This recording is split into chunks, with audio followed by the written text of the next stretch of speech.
हमारे पूज्य गुरुदेव भक्तमाली जी एक बात कहते थे, उनकी बात को कहकर हम आज का क्रम आरंभ करेंगे। महाराज जी कहते थे, इस कराल कलिकाल में भयंकर भौतिक भोगवादी युग में भारतीय सनातन संस्कृति के निरंतर क्षरण करने के प्रयास करने पर भी इतनी श्रद्धा, इतनी आस्था भारतवासियों के अंतःकरण में है, और उस श्रद्धा का दर्शन कुंभ जैसे महान पुनीत अवसरों पर ही होता है। तो महाराज जी कहते थे, महाराज जी के शब्द हैं कि हम अपने को तो साधु नहीं मानते हैं, लेकिन हमारे जैसे सामान्य व्यक्ति जिसके पास वेश मात्र साधु का है और उसको देखकर इतने लोग प्रणाम करते हैं, झुकते हैं, तो हमारे जैसे सामान्य व्यक्ति को साधु मानकर प्रणाम करने वालों को हम साधु मानते हैं। ये बात तिवारी जी हल्की बात नहीं है, बड़ी ऊंची बात है। कितना जनमानस उपस्थित था, ऐसे ऐसे लोग अपने ठाकुर जी के शिविर में भी आए थे, जो देरी से आए, तो जो बहुत मूल्यवान गाड़ियों में चलते हैं, बड़ी सुख सुविधा में रहते हैं, और वे लोग भी 8-8, 10-10 किलोमीटर पैदल चलकर आए, और उनको निकलना भी था। तो अभी हमने पूछा कैसे जाएंगे, बोले जैसे आए थे पैदल धीरे धीरे ऐसे चले जाएंगे।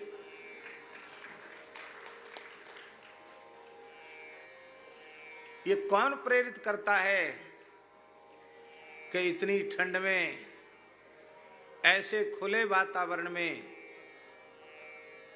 आप पहुंचिए? यह कोई व्यक्ति प्रेरित नहीं करता, यह कोई शासक प्रेरित नहीं करता। यह जो श्रद्धा, आस्था भारतवर्ष की पवित्र मिट्टी में है, इस मिट्टी में जन्म लेने वालों के अंतःकरण में इस पवित्र भारत भूमि की दिव्यता के कारण इस प्रकार की भावना उत्पन्न होती है कि वे ऐसे महान अवसरों पर वहां जाने से अपने आप को रोक नहीं पाते।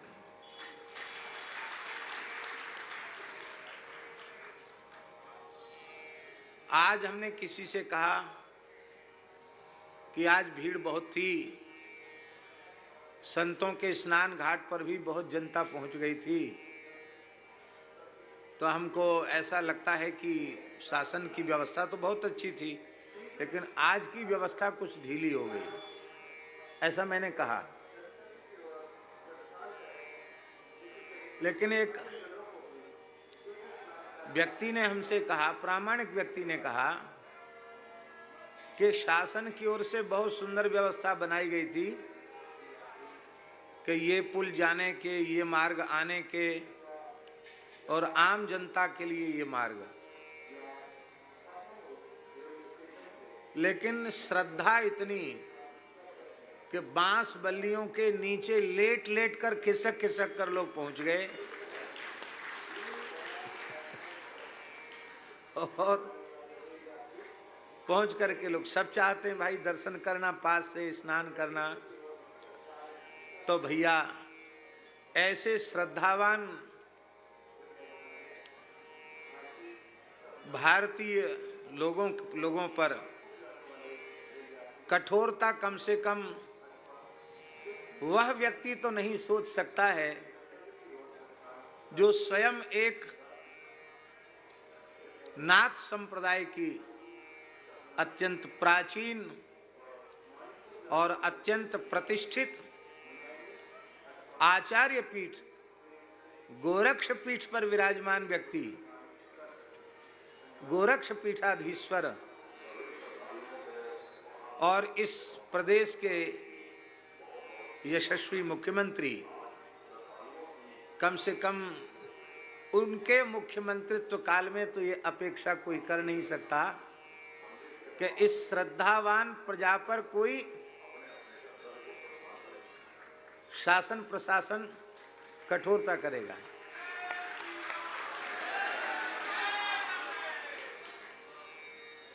तो इसलिए आज का यह अत्यंत सकुशल, इतना बड़ा प्रथम महास्नान, महापुण्य स्नान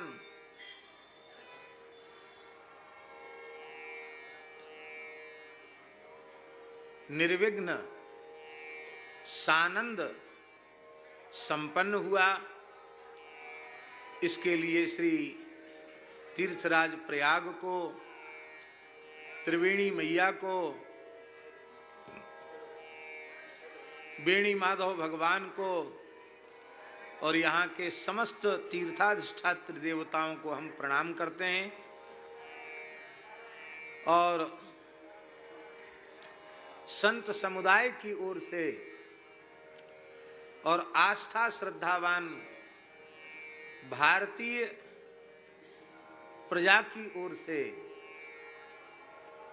प्रदेश के और देश के शासक को खूब खूब आशीर्वाद और साधुवाद देते हैं और आशा करते हैं कि भगवत कृपा से, संत कृपा से, गुरु कृपा से आने वाले सभी पर्व महापर्व के स्नान इसी प्रकार से निर्विघ्न और सानंद संपन्न हों।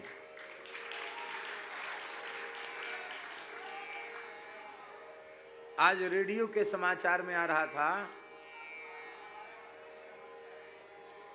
कि दिन में 12 बजे तक 1.5 करोड़ से ऊपर लोग स्नान कर चुके थे। दिन में 12 बजे तक, ये रेडियो समाचार है। अब तक हमारे कुंज बिहारी भैया जी बता रहे हैं कि 12 बजे की रिपोर्ट है, लेकिन अब तक 3 करोड़ से ऊपर लोग त्रिवेणी के पवित्र संगम में स्नान कर चुके हैं।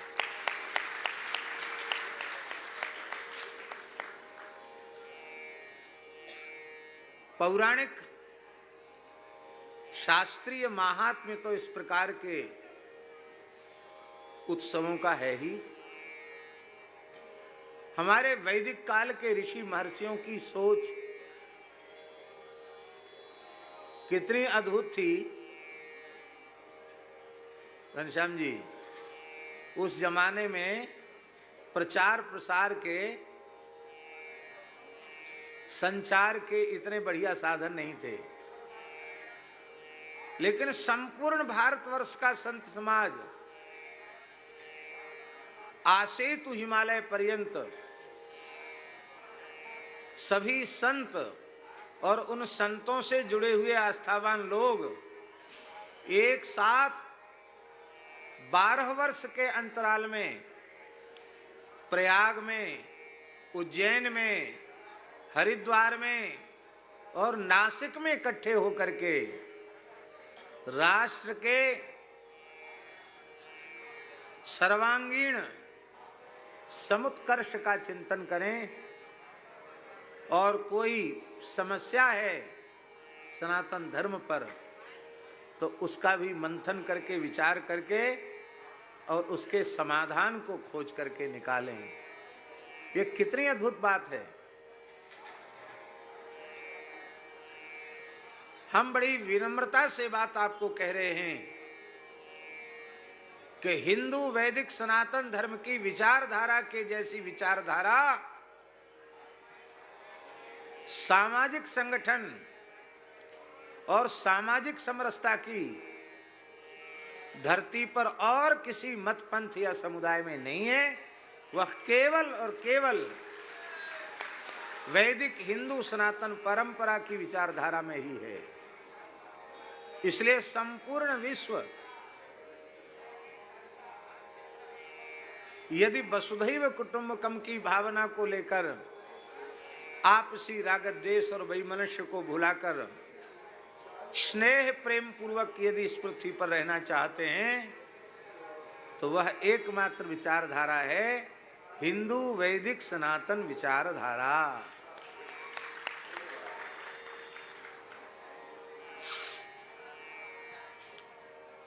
इतनी जनता आ जाए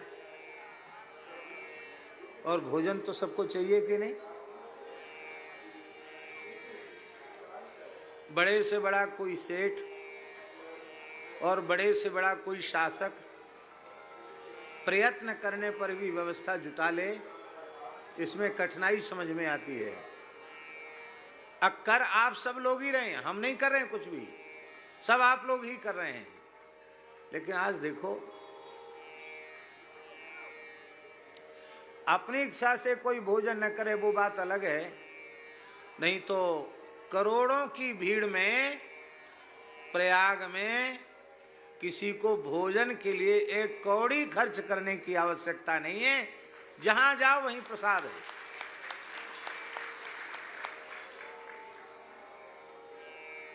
अभी कई दिन से तो अपने ठाकुर जी के यहाँ तो सवेरे 6 बजे से शुरू होता है, रात को 12, 1 बजे, 1:30 बजे तक लगातार चल रहा है। और यह अन्न महायज्ञ, इसका दर्शन करके मन बहुत प्रसन्न होता है।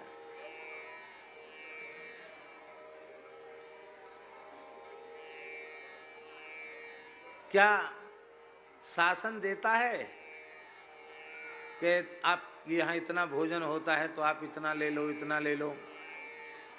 80 करोड़ लोग फ्री राशन ले रहे हैं, ऐसी कोई व्यवस्था है? कुंभ जैसे पर्व पर सेवा करने वालों को फ्री राशन की कोई व्यवस्था है नहीं। पर जो सब सरकारों की सरकार है, राम राजा सरकार, सब सरकारों की सरकार है श्री बेणी माधव सरकार, उस सरकार की ओर से व्यवस्था है कि आप ऐसे पुनीत अवसर पर कुंभ महापर्व पर कहीं चले जाओ, ठाकुर जी की तरफ से आपको प्रसाद मिलेगा। बहुत से लोग यह भी रखते हैं सावधानी कि भाई मेला है, केवल जिनके नाम का पंजीयन हो, जो परिचित हों, उन्हीं को शिविर में प्रवेश दिया जाए या उन्हें विश्राम की व्यवस्था दी जाए, अपरिचितों को नहीं। और ऐसा भी पूरे मेला में बहुत अधिकांश स्थलों पर हो रहा है। पर हमारे ठाकुर जी का विचार तो ऐसा है कि इस प्रयाग की पवित्र धरती पर आने वाले जितने लोग हैं सब हमारे ठाकुर जी के हैं और सबके ठाकुर जी हैं, इसलिए कोई अपरिचित नहीं है।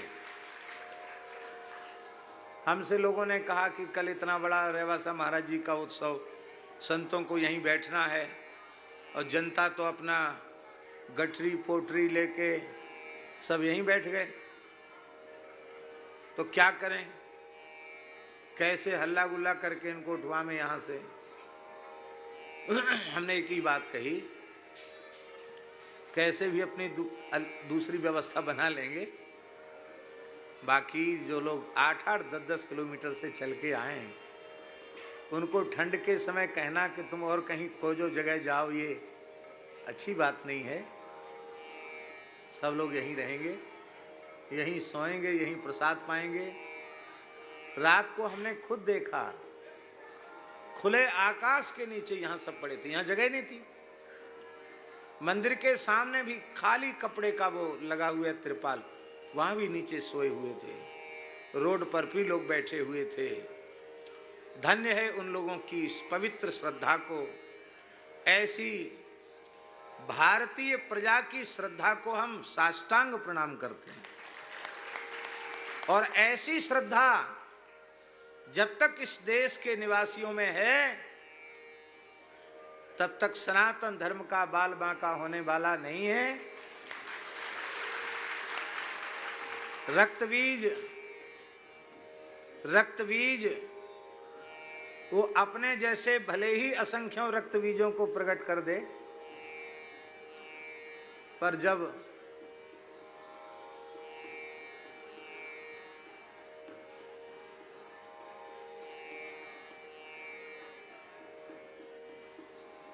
उवाच कालीम चामुंडा, यही है ना, विस्तीर्णम बदनं कुरु, जब कह दिया जाएगा इस सनातन शक्ति को कि अब मुंह खोलो, तो उस समय एक भी रक्त बीज बचने वाला नहीं है।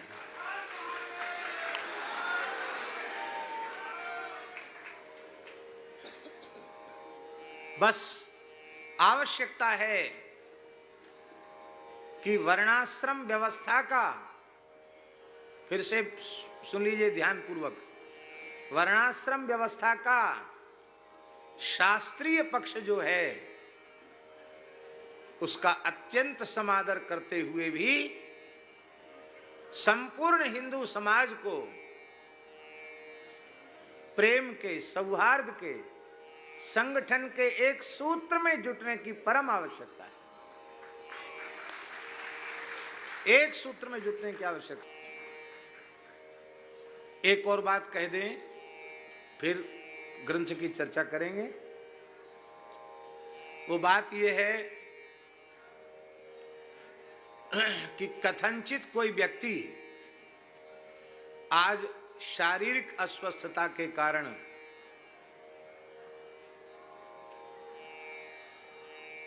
अथवा किसी अन्य प्रकार की विकलता के कारण त्रिवेणी में स्नान न कर पाया हो, तो वह अपने मन में ग्लानि न करे। इस महान पुनीत अवसर पर इस पवित्र वायुमंडल में जो उपस्थित हैं उन सबका कुंभ स्नान हो गया, ऐसा समझे।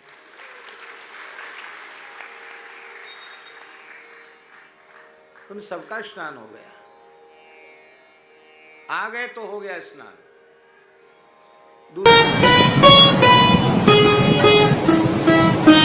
श्री सीताराम प्रतिदिन सत्संग एवं दर्शन के लिए श्री महाराज जी के ऑफिशियल चैनल को जरूर सब्सक्राइब करें।